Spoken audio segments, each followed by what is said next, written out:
Bonjour, merci d'être avec nous pour un nouveau numéro de Dimanche en politique, émission spéciale Bourgogne-Franche-Comté. Aujourd'hui, à une semaine du premier tour de la primaire de la droite qui va être désigné son candidat ou sa candidate à l'élection présidentielle. Cette candidature en lice donc est sur ce plateau des représentants des 4 premières pour l'instant d'après les sondages. Bonjour Arnaud Danjean. Bonjour. Vous êtes député européen et vous soutenez dans cette primaire Alain Juppé. Alain Chrétien, vous êtes député maire de Vesoul en Haute-Saône. Bonjour. Bonjour. Et c'est Bruno Le Maire que vous soutenez. Jean-Marie Sermier, vous êtes député maire de Dole, dans le Jura. Bonjour. Bonjour. Vous portez dans cette primaire les couleurs de François Fillon. Enfin, Gilles Platret, bonjour. Bonjour. Vous êtes le maire de Chalon-sur-Saône et vous soutenez Nicolas Sarkozy. Sont aussi candidats dans cette primaire Jean-François Copé, Nathalie Kosciusko-Morizet et Jean-Frédéric Poisson. La semaine a bien sûr été marquée par le coup de tonnerre américain, l'élection de Donald Trump. Très vite, plusieurs candidats à la primaire en ont tiré des leçons ou des conclusions assez différentes, il faut le dire. Est-il bien raisonnable, dans le contexte français, de faire des liens, Alain Chrétien? Est-ce que tout cela est transposable? Vous savez, les électeurs, qu'ils soient américains ou français, sont avant tout des gens qui font des choix. Et parfois, les conséquences sont les mêmes causes. Et aujourd'hui, on se rend compte que les Clinton ont été rejetés après 30 ans de vie politique, où ils pensaient maîtriser le système politico-médiatique. Les sondages se sont trompés, eux aussi, et je crois que les méthodes sont les mêmes, aux États-Unis ou en France. Donc on aura sans doute de grosses surprises aussi aux élections des primaires, mais aussi des présidentielles. Mais plus brièvement, je crois qu'il y a un gros problème dans ce qu'on appelle le populisme. Non, le populisme, c'est surtout d'écouter les peuples. Et j'ai l'impression que Hillary Clinton n'écoutait plus les Américains depuis longtemps. C'est pour ça qu'ils ont choisi quelqu'un d'autre. Gilles Platret, Nicolas Sarkozy a parlé d'un refus d'une pensée unique. Est-ce que c'est une stratégie pour imiter Donald Trump et en tirer le même bénéfice? Je ne sais pas si c'est de l'imitation, mais quand on a un candidat comme Trump qui est rejeté par 98% des médias, qui est donné perdant dans pratiquement toutes les enquêtes d'opinion jusqu'aux dernières, et qui finit par gagner la Maison-Blanche, il faut quand même qu'on se pose des questions. Tout n'est pas transposable entre les États-Unis et nous. Et j'entends d'ailleurs que d'autres candidats à l'extrême droite voudraient tirer parti. Trump inspirait confiance d'abord parce que c'est un capitaine d'industrie. Même s'il a fait des faillites, mais il a conduit une grosse affaire, et ça a rassuré les Américains. Et puis, je pense très sincèrement, aujourd'hui, qu'il a fait la démonstration, et le peuple avec lui, 58 millions d'Américains qui ont voté pour lui, qu'on pouvait seriner toujours la même chose, empêcher les uns de dire ce qu'ils pensaient. Quand ils disent ce qu'ils pensent, ils gagnent les élections. C'est un peu la stratégie qui est la nôtre aussi. Arnaud Danjean, à l'inverse, j'allais dire Alain Juppé a pointé les risques de la démagogie et de l'extrémisme. C'est une autre conclusion tirée des élections américaines. Non, parce que là, vous prenez simplement une phrase du communiqué d'Alain Juppé. Non, sur le phénomène Trump, moi je dirais 3 choses. La première, c'est que tout est possible. Et on le voit par rapport effectivement à la faillite des enquêtes d'opinion. Donc tout est possible. Et rien n'est fait, et on le sait très bien. Et pour cette primaire, si on veut transposer, tout est effectivement possible, parce qu'en plus, on joue sur un corps électoral qui est totalement inconnu et virtuel. Personne ne sait quelle sera la participation, et la participation sera la clé de beaucoup de choses, premièrement. Deuxièmement, Trump, candidat anti-système. Enfin, anti-système, mais milliardaire quand même. Donc moi je veux bien les classes populaires, mais quand vous regardez vraiment les couches les plus aisées de la population ont voté Trump. Quand vous regardez le... Donc, candidat anti-système qui arrive derrière Clinton sur le vote global. Donc les transpositions sont un peu difficiles, d'autant que parmi nous, excusez-moi, mais chers collègues, il n'y a pas de candidat anti-système parmi les républicains. En tout cas, tout le monde a été au pouvoir à un moment ou à un autre, il n'y a pas de candidat anti-système. Et puis, troisièmement, ce qui sera très intéressant, Trump ne prendra ses fonctions qu'à la fin janvier. Et je crains, pour ma part, qu'il y ait encore beaucoup de déconnexion, pour le meilleur et pour le pire, entre ce qu'il a dit pendant sa campagne et ce qu'il va faire. Et ce phénomène-là, on verra aussi la transposition en France, parce que la défiance principale de nos électeurs aujourd'hui, c'est qu'on ne fait pas ce qu'on dit entre le moment de la campagne et le moment où on est au pouvoir. Et je crois que Trump échappera difficilement à ce syndrome. Jean-Marie Sermier, beaucoup d'observateurs parlent aussi d'un effet aux États-Unis, de la mondialisation, comme on l'avait dit au moment du Brexit. C'est une analyse qu'on peut faire sur ce scrutin américain? Quand on soutient la démocratie, on ne commande pas après les élections. Je veux dire, il faut respecter les peuples, il faut respecter leurs choix. Et puis, pour ce qui est arrivé aux États-Unis, moi, ça me fait penser que les primaires dans les démocraties où on organise des primaires avant les élections sont essentielles, puisque finalement Trump a gagné son ticket au cours de la primaire des Républicains, où il a sillonné les États-Unis, où il avait contre lui d'autres candidats, où il a finalement émergé, et il avait derrière lui l'essentiel du Parti républicain. Alors, avant le premier tour de cette primaire, on va modestement essayer d'aider ceux qui se posent la question à choisir avec quelques sujets. On va essayer d'être concret, rapide, parce qu'on n'a pas beaucoup de temps. Forcément, on est le 13 novembre. Il y a un an, c'était les attentats de Paris. Alain Chrétien, vous étiez d'ailleurs avec nous une semaine après pour une émission spéciale. Face au terrorisme, si vous êtes élu, si votre champion, est élu, savez-vous comment éviter de nouveau 13 novembre et 14 juillet? Est-ce que certains d'entre vous ont des solutions différentes? Arnaud Danjean, c'est un sujet que vous connaissez bien. Oui, moi je l'ai répété souvent. Et Alain Juppé fera quoi? Eh bien, d'abord, on ne combat pas le terrorisme à coup de grandes déclarations. Et la surenchère qu'il peut y avoir dans les déclarations, toutes plus martiales les unes que les autres, à chaque fois que nous sommes frappés par le terrorisme, ça ne résout rien. La seule chose qui combatte efficacement le terrorisme, c'est l'action. Et c'est l'action de 3 institutions en France, parce que nous sommes dans une démocratie. C'est l'action coordonnée des services de renseignement, avant tout, parce que l'antiterrorisme, c'est d'abord du renseignement, la police et la justice. Sur ces 3 volets-là, il y a du travail à faire. Le gouvernement n'a pas tout fait ce qu'il était possible de faire pour bien articuler ces 3 dimensions. Mais je le répète, le travail fondamental, c'est le travail du renseignement territorial, élargissement et décloisonnement de nos services de renseignement qui travaillent encore beaucoup trop en silo.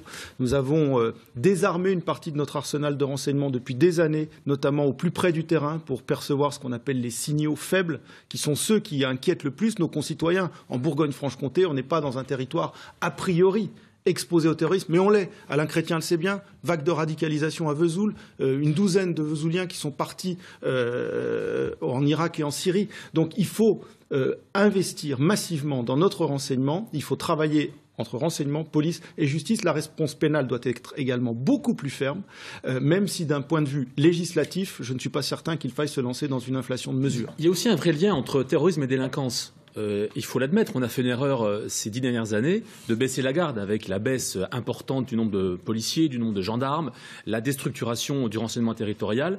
Et là aussi, on a notre part de responsabilité. Il faut donc reconquérir des territoires de non-droit qui existent. Des Molenbeek, il y en a en France, il y en a des dizaines en France. Arnaud a raison de rappeler qu'on a des djihadistes qui sont y compris dans nos campagnes les plus profondes. Ça n'est pas qu'une question de quartiers urbains. Et donc on a baissé la garde, avec un certain angélisme, avec une certaine naïveté. Et donc, il faudra redonner des moyens puissants, des moyens extrêmement forts. J'étais sur le pont de la Concorde, devant l'Assemblée nationale, quand les policiers manifestaient. Savez-vous que quand, dans un procès verbal, on écrit 12 en chiffres arabes, et pas en lettres, le procès-verbal peut être annulé pour vice de forme. Savez-vous que maintenant, les avocats sont là dès la première minute des gardes à vue? Le mot que j'ai envie de relancer, qui vous permettra de rebondir, c'est état de droit. Est-ce que pour vous, la limite, c'est en deçà, au-delà, et je regarde Gilles Plattret parce qu'il faudra qu'il réponde là-dessus après. Le problème n'est pas là. On se lance des grands slogans à la figure, état de droit, pas état de droit. L'état de droit doit protéger les Français. S'il faut le modifier pour protéger les Français, modifions-le. Une justice d'exception? Oui, parce que nous sommes dans une situation d'exception qui nécessite des moyens renforcés, plus de moyens juridiques et plus de moyens matériels. C'est essentiel. Ne baissons pas la garde.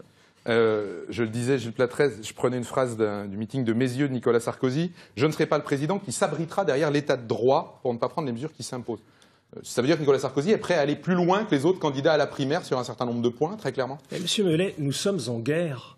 Quand j'entends qu'il ne faut pas faire de déclaration martiale alors que nous sommes en période de guerre, je me dis qu'on se trompe de chemin.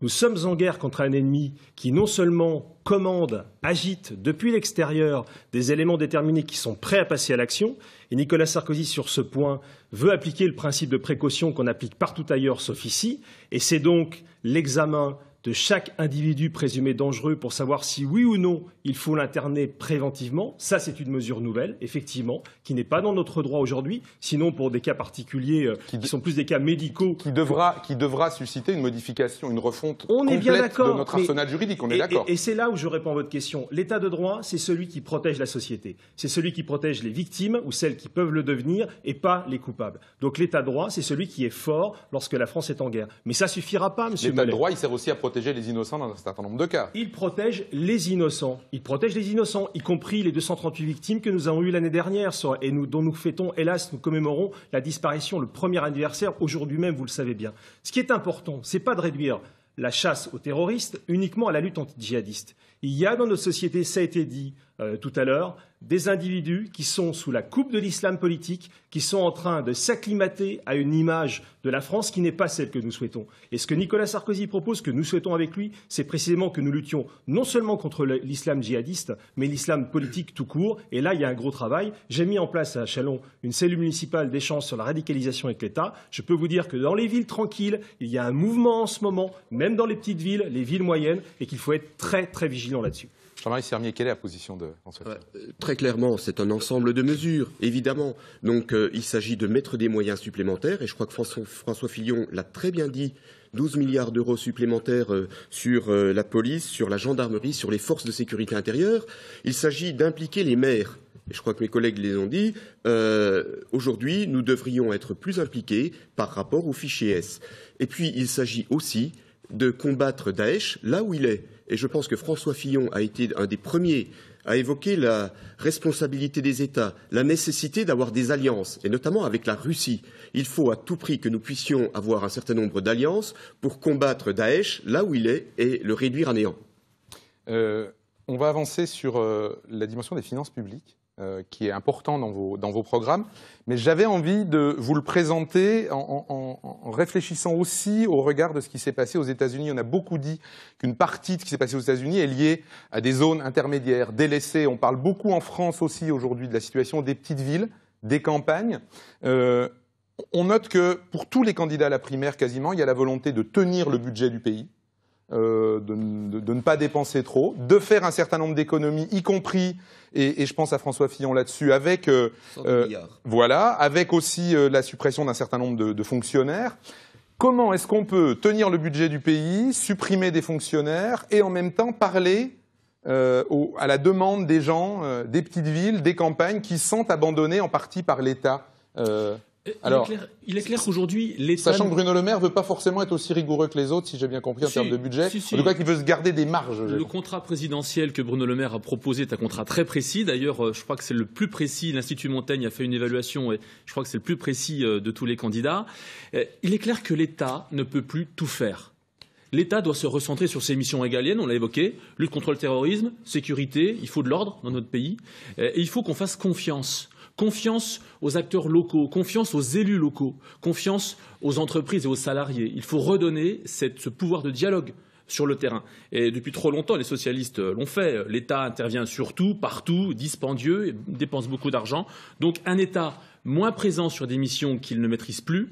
On a vu les circonvolutions sur Alstom, sur les grandes entreprises nationales. Et un État qui soit plus efficace sur les règles les plus simples. Et redonner le pouvoir aux élus locaux et aux salariés et à l'entreprise, c'est une révolution. Ouais. Enfin là, moi je parle d'argent et je parle de nombre de fonctionnaires. Si vous n'avez plus de fonctionnaires, il y a un certain nombre de choses que vous n'aurez plus. Il s'agit de supprimer quand même. Ça n'est pas c'est quand même la France aujourd'hui qui a le taux de fonctionnalisation le plus élevé de l'Union européenne. Nous avons 5 Donc supprimer un certain nombre de fonctionnaires, ça n'est pas supprimer l'ensemble des services à la population. Donc je crois qu'il faut faire attention.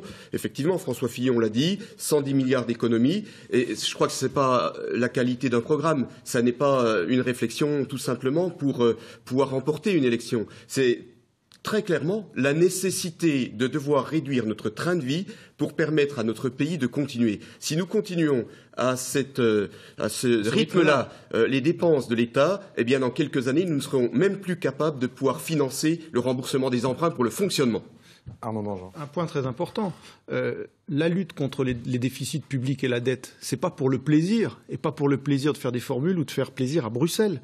C'est parce qu'aujourd'hui, rembourser la dette française, chaque année, ça coûte environ 40 milliards d'euros. On parlait à l'instant des fonctions régaliennes de l'État. La défense en France, le budget, c'est 31 milliards d'euros, 31 milliards 4. Tout le monde convient autour de cette table qu'il faut renforcer le budget de la défense nationale parce que nous sommes en guerre, comme l'a dit Gilles. Eh bien, écoutez, en même temps, si vous renforcez la défense, vous renforcez la police, vous allez le prendre où, cet argent ? Comment vous pouvez expliquer aux Français qu'on peut continuer à faire de la dette à la mesure de ce qu'on fait ces dernières années et en rembourser plus qu'on en consacre à notre argent pour la défense ? Enfin, c'est pas possible, c'est pas tenable. Donc là, les mesures de lutte contre le déficit public sont impératives. Deuxièmement, les redéploiements existent et en termes de fonctionnaires, c'est pas supprimer toute la fonction publique, il ne faut pas tromper les Français là-dessus, mais on est à peu près tous d'accord sur le fait qu'on peut, avec des politiques de non-renouvellement des gens qui partent à la retraite, 1 sur 2 ou 2 sur 3, ça peut dépendre des candidats.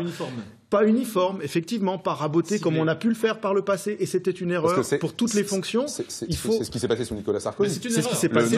Non-remplacement d'un fonctionnaire sur deux. La suppression uniforme est une erreur. Mais plus de souplesse dans l'organisation. Vous avez bien compris que je cherche un point de différence entre vous. Un mot quand même, c'est qu'on va hériter d'une situation dans laquelle les socialistes n'ont pas du tout pensé l'aménagement du territoire comme une politique structurelle. Le seul aménagement du territoire que les socialistes ont fait ces dernières années, ça a été de redécouper les périmètres des régions, des communes, des cantons. Un débat artificiel qui n'a pas fait faire une seule économie. Donc là, il va falloir, sans forcément revenir surtout, parce qu'on ne va pas chambouler tout en permanence, mais il va falloir redonner de la visibilité à nos collectivités territoriales, parce que c'est elles qui sont au plus près des besoins de nos concitoyens. Tout en probablement supprimer un des niveaux du millefeuille administratif français. Et puis le statut, parce qu'on parle des fonctionnaires, on parle du statut des fonctionnaires, pas les fonctionnaires eux-mêmes, ça va de soi. Quand vous avez quelqu'un qui travaille à l'état civil ou qui ramasse les feuilles dans la rue, est-ce qu'il a encore la légitimité à avoir un contrat à vie? Un contrat à vie, on se pose la question. Donc on supprime le statut de la fonction publique territoriale et pas la fonction en elle-même. Gilles Petrel. Pourquoi est-ce qu'on fait tout ça? Vous cherchez une différence. Je ne sais pas si c'est une différence, mais je vais essayer de vous donner déjà une explication. On aura compris que sur la sécurité, vous n'étiez pas forcément d'accord. Là, c'est moins net. Moi, j'essaie de faire en sorte que les gens qui nous regardent comprennent. C'est moins net à une condition. Pourquoi est-ce qu'on fait tout ça? Pourquoi est-ce qu'on décide d'avoir moins de dépenses publiques, moins de fonctionnaires? Comment est-ce qu'on réorganise? Et il y a 3 maires ici autour de la table. On sait très bien qu'on est toujours dans la réorganisation permanente de nos collectivités. On fait déjà ces efforts, ceux qu'on voudrait voir faire par l'État demain.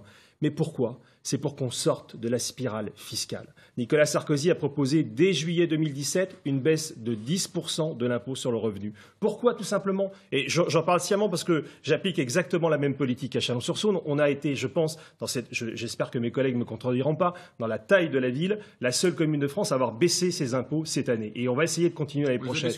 Tant mieux. Nous, ça faisait 32 ans que c'était pas arrivé. Non, mais bien sûr. Mais c'était pas arrivé depuis 32 ans. Il est grand temps qu'on commence à se dire qu'on ne peut pas ponctionner éternellement sur les gens qui travaillent et sur les gens tout court. Et l'idée de baisser l'impôt sur le revenu et également d'autres allègements qui sont des allègements de charges en direction de l'économie et notamment des bas salaires pour favoriser l'emploi, forcément, ça doit être financé par une rigueur budgétaire plus forte et surtout un réaménagement de la fonction publique. Moi, je crois à l'action publique, mais l'action publique, elle doit sans cesse se renouveler. Nous sommes dans une période d'argent public rare, nous devons en tirer les conséquences pour réorganiser notre administration. Une grosse différence, là où certains veulent augmenter la TVA ou baisser l'impôt sur le revenu, Bruno Le Maire lui propose de baisser la CSG.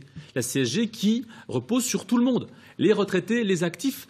Quand un SDF va chercher un sandwich au supermarché du coin, il paye les impôts avec la TVA. Donc je ne pense pas que ce soit d'augmenter la TVA, que ce soit la première mesure à prendre. Alain Chrétien sait très bien qu'en augmentant la TVA, on baisse un certain nombre d'autres charges qui permettent de ne pas augmenter les prix. C'est un faux débat. Et le vrai débat, c'est de savoir si effectivement on veut faire baisser les impôts sur l'ensemble des Français ou si on veut déjà faire baisser dans un premier temps et très rapidement l'impôt sur les entreprises, de manière à ce que les entreprises puissent recréer de l'emploi, parce que la vraie différence dans notre société... Vous nous amenez au chapitre suivant. La vraie différence dans notre société, c'est ceux qui travaillent et ceux qui ne peuvent pas travailler. Et je crois que l'important, c'est de permettre à tous les Français de pouvoir retrouver un travail au maximum.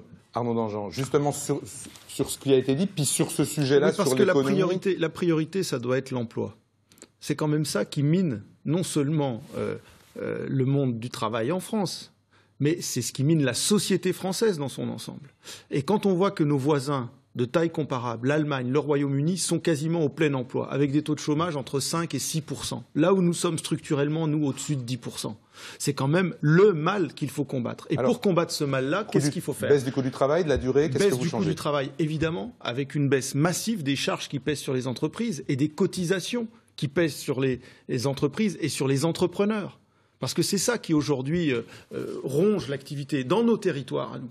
Ce n'est pas forcément les grosses boîtes du CAC 40 qui vont relancer. Mais il y a déjà eu beaucoup de cadeaux pour les entreprises. On a reproché à François Hollande d'avoir fait énormément de cadeaux aux entreprises. Ce n'est pas des cadeaux. C'est pas des cadeaux.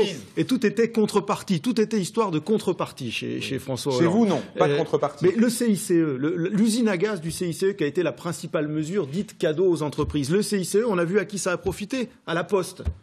Aux grandes entreprises. Franchement. Mais est-ce que vous croyez que les travailleurs individuels, les très petites entreprises qui sont sur nos territoires et qui, elles, voudraient embaucher, parce qu'il n'y a pas un jour qui se passe où tous les élus que nous sommes, nous rencontrons des gens qui nous disent « on voudrait bien ». On pourrait presque en termes de volume de travail, mais on ne le fait pas à cause de la complexité administrative, de la difficulté ensuite à se séparer d'un salarié si ça va mal, et à cause des charges essentiellement. Alors, à baisse cause des charges, d'accord. Baisse Fin des des 35 heures massive. Fin des 35 heures. D'accord. Fin des 35 heures. Parce que ça fait quand avec même beaucoup ça. plus de souplesse dans la fixation de la durée du travail. Ça fait 15 par ans entreprise. Les entreprises, par entreprise. Ça fait les 15 ans salariés, qu'on en les parle. entreprises et les salariés puissent se ne vous mettre battez d'accord, entreprise par entreprise, Entreprise puis par organiser leur temps de travail, leur annualisation donc, et leurs congés différents. Donc très précisément, ce qu'a mis les Français dans la rue contre la loi travail depuis un an, et alors que c'était la gauche au pouvoir.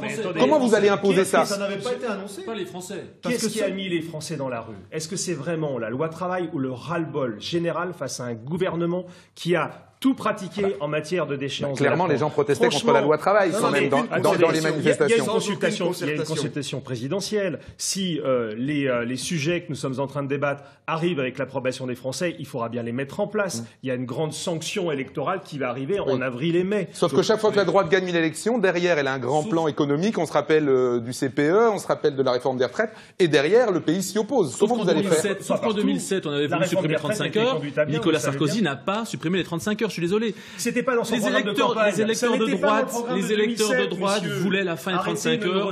Ils ne les ont pas eu. Ils ont eu les heures sup défiscalisées pour éviter que nous rétablirons d'ailleurs avec Nicolas Sarkozy. C'est contradictoire. On ne peut pas à la fois supprimer les 35 heures et rétablir les heures sup défiscalisées. Nous rétablirons les heures supplémentaires défiscalisées et il y aura une négociation dans l'entreprise pour décider si oui ou non on travaille au-delà de 35 heures. Et s'il y a des heures supplémentaires, elles seront défiscalisées. C'est le système que François Hollande a déchiré en arrivant au pouvoir. Je veux simplement dire une chose sur cette affaire des 35 heures. On nous dit Sarkozy n'a pas mis fin aux 35 heures. Reprenez le programme de 2007. Il n'y avait pas la suppression des 35 heures dans le programme présidentiel. Alors pourquoi maintenant il y avait les heures supplémentaires défiscalisées. Maintenant, vous voulez le faire? Non, on rétablit les heures supplémentaires défiscalisées et on laisse à l'entreprise, par référendum d'entreprise, et rétablir dans les entreprises qui le souhaitent un horaire qui soit au-delà de 35 heures. Travail de la fonction publique. On ne peut pas d'un côté avoir dans le privé des gens qui vont travailler plus de 35 heures et dans la fonction publique rester à 35 heures dans la difficulté, voire la souffrance qu'un certain nombre de salariés ont dans la fonction publique depuis l'établissement des 35 heures. Pour terminer en forme de... Ça pourrait être finalement un chapeau, une conclusion de cette émission. Dites-nous sur quoi va se jouer, de votre point de vue, la primaire. Est-ce qu'elle va se jouer, la primaire de la droite, est-ce qu'elle va se jouer sur la morale? On a parlé des affaires. Est-ce qu'elle va se jouer sur l'idée du renouvellement, d'une nouveauté? Est-ce qu'elle va se jouer sur une vision du monde, de la société, ou peut-être sur le refus du retour d'un ancien président? C'est peut-être le cas aussi. Alain Chrétien, de votre point de vue, elle va se jouer sur quoi? Vous savez, je crois qu'on ne peut pas demander des efforts aux Français si nous-mêmes, nous ne faisons pas ces efforts. Et Bruno Le Maire axe son début de quinquennat sur ce référendum du renouveau démocratique, avec les déblocages administratifs, obliger les hauts fonctionnaires à démissionner s'ils veulent faire de la politique, les déblocages syndicaux, mettre fin au syndicalisme politique qui bloque, comme vous l'avez dit, les principales réformes, le renouvellement politique, fin du cumul des mandats dans le temps, c'est extrêmement important. La fin des régimes spéciaux. Je note qu'Alain Juppé ne veut pas supprimer les régimes spéciaux. Nous, on veut les supprimer, mais en plus supprimer le régime spécial des députés. Pardon Alain, c'est n'importe quoi. En tout cas, non, mais il ne voulait pas le faire parce que ça lui rappelait des mauvais souvenirs. Non, pas du tout. L'essentiel, c'est le renouveau de la classe politique. Si on veut changer vraiment le pays, il faut que la classe politique se renouvelle en profondeur. Alors, Gilles Platrette, de votre point de vue, ça va se jouer sur quoi? Et du point de vue de Nicolas Sarkozy, d'ailleurs, quel but poursuit-il dans cette campagne? Vous m'avez demandé de le représenter ce matin, donc je vais vous exposer le point de vue de Nicolas Sarkozy, mais qui est aussi le mien. Ça tombe bien, je n'ai pas besoin de me forcer. Ça va jouer, je pense, sur une grande question qui transcende peut-être beaucoup d'autres questions. Il est bien évident que le chômage pèse dans ce pays et que c'est une préoccupation aujourd'hui pour toutes les familles. Mais il y a un mal qui ronge la société, c'est celui de l'identité. Et je suis convaincu aujourd'hui, et c'est d'ailleurs une des grandes motivations du vote aux États-Unis comme ailleurs dans d'autres pays. C'est une motivation du Brexit également en Grande-Bretagne. Aujourd'hui, je le sens, on le sent sur le terrain, les Français veulent se réapproprier cette identité qu'on leur a volée. On leur a volé pourquoi? Parce qu'on a défendu les minorités contre la majorité. Parce qu'on a fait des accommodements, et là je note, on n'a pas le temps évidemment ce matin, mais il y a de grosses différences sur notre façon d'entrevoir entre les différents candidats, la relation que nous devons avoir avec la place des religions dans la société. Là, il y a des différences et des vrais marqueurs. Donc nous, ce que nous souhaitons avec Nicolas Sarkozy, c'est faire en sorte que les Français retrouvent le sens de l'identité française. Ça passe par l'assimilation, ça passe par le respect de la règle, ça passe par beaucoup plus de coercition par rapport à cet islam politique qui nous ronge fondamentalement dans la société. Et je crois très sincèrement, que c'est ce qui va faire la différence les 20 et 27 novembre. Arnaud Danjean, pour Alain Juppé, ça va se jouer sur quoi ? D'abord, on ne sait pas sur quoi ça va jouer, parce que permettez-moi de vous dire, encore une fois, cet exercice de la primaire, il est inédit. Ou en tout cas, sur quel bouton souhaite-t-il appuyer ? On verra les Français qui vont voter. D'abord, on ne sait pas combien seront-ils. Les Français qui iront voter à cette primaire, qu'est-ce qu'ils voudront exprimer ? Le vote pour Alain Juppé, c'est un vote qui tient compte du fait que la société française est dans un état de grande tension, dans un État fracturé, divisé, salariés contre patronat, les communautés entre elles, ruraux contre urbains. La société française est très fracturée. Elle est fracturée essentiellement à cause des incohérences de ce quinquennat qui n'en finit pas de se terminer, qui est vraiment une catastrophe à tous égards. Donc il faut redonner confiance dans la parole publique, dans l'action publique. Il va falloir agir pour redonner du lien et du sens à cette société française. Et je pense qu'il faut quelqu'un qui ait beaucoup d'expérience pour faire ça, quelqu'un qui ait beaucoup de méthode pour faire ça, quelqu'un qui n'ajoute pas du clivage à ces divisions, à ces fractures qui existent et qui sont béantes aujourd'hui dans la société française, et quelqu'un qui saura mener, encore une fois, avec expérience et sens du rassemblement, les réformes dont le pays a besoin pour se retrouver. On a entendu 3 représentants. Jean-Marie Sermier, François Fillon va appuyer sur quel levier ? Je crois que pour l'avenir de la France, il faut un programme. François Fillon y travaille depuis un certain nombre de mois avec beaucoup de Français qu'il a rencontrés au cours de ces 3 dernières années, que j'ai pu d'ailleurs à ses côtés peaufiner sur certains points. Et François Fillon est prêt pour pouvoir embarquer la société française vers un plus évident. Mais en plus du programme, ce qu'il faut, c'est un homme. Et François Fillon, avec son expérience, avec son honnêteté, avec sa capacité à dire les choses, à dire la vérité, eh bien, est capable de pouvoir mettre en place le programme qu'il propose. Et je crois que c'est ces 2 éléments-là qui seront porteurs pendant la primaire. Merci, messieurs, d'être venus participer à ce débat bien trop court, bien sûr, pour faire comprendre toutes les différences qu'il peut y avoir entre vous et les points communs aussi, parce qu'il y en a, bien sûr. Restez avec nous pour le flash de midi, puis la deuxième partie de Dimanche en politique, en plein dans l'actualité, puisque ce sera Alain Juppé, l'invité de Francis Letellier.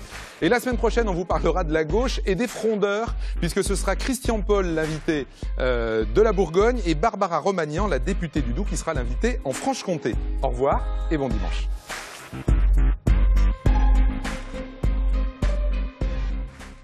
Rien dans nos coutumes n'interdit aux filles de régner. Folie. Les petits Français et les petites Françaises apprennent quelque chose qu'aucun autre Européen n'apprend, à savoir que le masculin l'emporte sur le féminin.